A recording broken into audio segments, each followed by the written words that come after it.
You also have things like, and this is just crazy, you'll have like some like 14-year-old girl that needs some type of medical procedure, and she'll go in, and if she hasn't gotten a flu shot or a COVID jab, then they won't see her, and they won't do the surgery.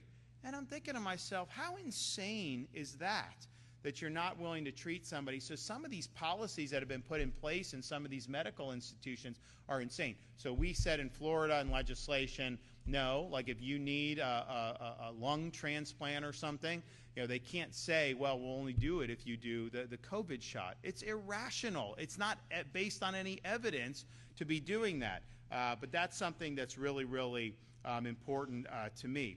So we've done a lot over the years to really, I think, be on the right side of fighting against the hysteria. The reality is these elites, they just lost their way. I think some of them just probably didn't really know what they were doing, but I think others really saw that they were getting power for the first time in their lives. This was kind of the Super Bowl for them, and they wanted to use that for all they could. And they really abused their positions of trust that so many had placed into them.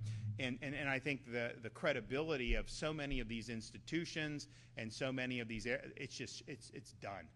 Just totally up in flames over how they handled the COVID-19 pandemic. And so Joe Ladapo has been great. I think he's probably the only Surgeon General who during COVID said, the mask isn't going to save you, that was willing to say, all kids should be in school, that was willing to say kids should not be taking mRNA shots, all the things that really cut against the medical establishment. And I think on every instance he's been proven right on that. But, it takes courage to do that.